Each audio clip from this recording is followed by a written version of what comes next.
What would you do if you had $100 million to spare? Some people may appreciate having a garage full of sports cars from every decade. Others, such as billionaire Shark Tank investor and Dallas Mavericks owner Mark Cuban, would rather fill a hangar or two. Welcome to Planet Lux, and in this video we'll take a look inside the private jets of Mark Cuban. Curious to know? Let's find out. Mark Cuban is a multimillionaire American businessman, best known as the owner of the Dallas Mavericks.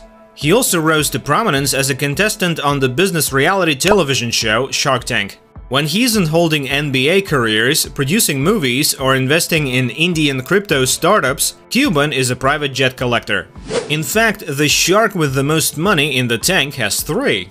This is in contrast to Jeff Bezos and Elon Musk, who each own only one private jet, albeit both of the Gulfstream G650 variety, which holds the record for the fastest business aviation flight in history. Mark Cuban's 3 jets are also more than just $1.96 million Cirrus SF-50s. Instead, the Mavericks owner can choose between an all-business Boeing 767-200, a 757 outfitted for a world-class sports team, and a Gulfstream G550 business jet. While his first private jet experience was on a Gulfstream II, Cuban now owns a 22-year-old Gulfstream G550, which is worth around $4 billion. He purchased the plane in 1999, shortly after making his first $1 billion from the sale of his second company, Broadcast.com, to Yahoo. Cuban was inducted into the Guinness Book of World Records as a result of the purchase. He earned the title of the largest single e-commerce transaction after spending $40 million on the jet online, and he holds the record to this day. Buying something isn't the same for everyone. Cuban stated in an interview that he emailed Gulfstream after researching the company's website. They arranged for a demo flight for his pilot, who raved about it, and the deal was sealed without Cuban ever setting foot in the new investment. In another interview with Men's Journal Health and Fitness, Cuban stated that the jet was the best investment he had ever made because it allowed him to spend more time with his loved ones. It is obviously prohibitively expensive, but the time is the one asset we don't have. It saves me countless hours. Cuban went on to say that family, time, being nice, and avoiding stress are the most important things in life. Steve Jobs, Apple's late founder, also preferred the Gulfstream 5. Instead of a pay rise in 2002, Apple gave the tech industry legend the plane and 10 million company shares. Mark Cuban's second jet is a 28-year-old Boeing 757 that he purchased for $36 million to transport his NBA team, the Dallas Mavericks.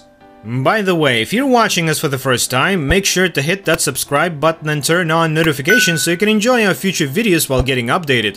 Getting back to the topic, the Boeing 767-200, known for its long range, was once revolutionary. The baby white body is an extremely rare type for regularly scheduled passenger flights these days. Air forces, cargo airlines, governments, and VIP operators continue to favor the aircraft or versions of it. The twin-engine medium-range 757 jetliner was up to 80% more fuel efficient than the older 727 jetliners it was designed to replace, while maintaining the 727 short field capacity. The 757-200 can transport up to 228 passengers and had a range of about 3,900 nautical miles. Because the 757 and 767 were designed concurrently, they shared technological advances in propulsion, aerodynamics, avionics, and materials.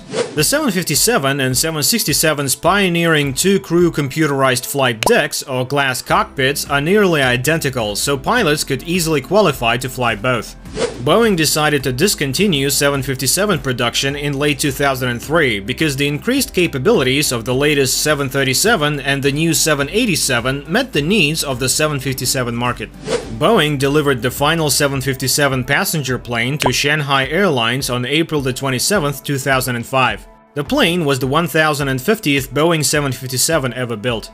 The G500 is designed for easy takeoffs and landings thanks to its high-thrust engines and aerodynamic new wing.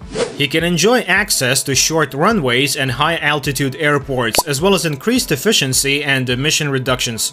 With a high cruise speed of Mach 0.90, the long-range G500 gives you back time.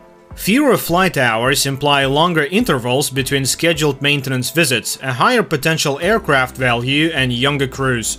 The G500 cabin is tall and wide, with the option of a forward or aft galley and an aft stateroom lit by 4 panoramic oval windows. You can walk down a wide aisle or recline in a brand new seat. For meals or meetings, tables seat 3 across.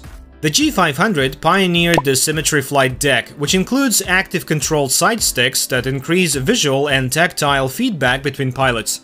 The use of 10 touchscreen displays and phase-of-flight intelligence improves safety, operational efficiency, and redundancy, while also providing easy access to critical information.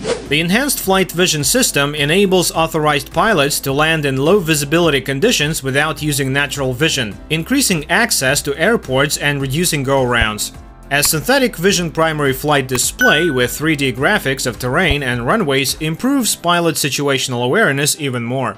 Cuban bought the Mavericks shortly after purchasing the G550 in 2000. While refusing to provide specifics on how the plane is outfitted, Cuban claims to have developed the strategic vision for the plane, with a focus on providing space for players taller than 7 feet. It also has a weight room, special meeting places, medical treatment space, and coaching and connectivity resources. While there is no footage of the aircraft's interior, it sounds similar to the concept developed by Nike and cabin designer Teague for pro athletes and sports teams. Cuban also stated that he attends all of the team's games and that the decked-out special cabin gives them a competitive advantage. The Mavericks 757-200 will fly 600 hours per year on average. When the NBA season is over, Cuban charters the plane to larger groups that require premium seating.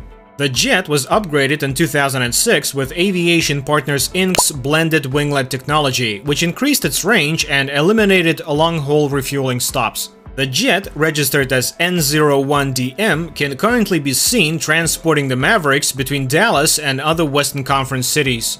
The 38-year-old Boeing 767-200 was, unsurprisingly, the most expensive jet in Cuban's collection. Initially, Cuban purchased the wide body to be used for high-end charter. It can accommodate 98 business-class passengers. Meanwhile, it appears that it has been assigned to Mavericks duty and is registered as N767MV. The jet, which is normally operated by Atlas Air, has been stored at Marana Pinal Air Park in Arizona since February of this year. It had previously spent 5 months on the ground at Tampa International Airport in Florida. While no record of Cuban selling the plane has been found, it appears to have changed hands just last month, from Cuban's company MLW Aviation to Wyatt Aerospace. The latter specializes in locating and supplying aircraft parts as well as purchasing and dismantling aircraft. Mark Cuban's private jet collection may have just lost one wide-body jet.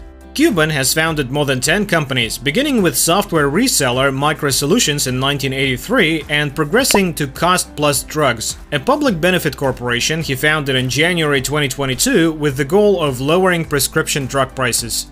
At the height of the dot-com bubble in 1999, Cuban sold Broadcast.com, an internet sports radio outfit, to Yahoo for $5.7 billion. Cuban has invested at least $25 million in cryptocurrency companies and has stakes in at least 400 startups, many of which he discovered on Shark Tank. Some of his bets have paid off handsomely, while others have failed miserably. But more than 2 decades later, Broadcast.com is still the main reason he became so wealthy, with a net worth of $4.6 billion. After taxes, Cuban received an estimated $1.1 billion from the sale of Yahoo. The following year, he spent $280 million of that money to purchase the majority stake in the NBA's Dallas Mavericks. Another slam dunk done. According to Forbes, his 85% stake in the team is now worth $2.2 billion, representing nearly half of his fortune. And with that being said, it's time to end our video, but before that, would like to know, what are your thoughts about the private jets of Mark Cuban? Let us know in the comments. Like this video and make sure to subscribe to the channel for more amazing videos like this. We'll see you in the next video.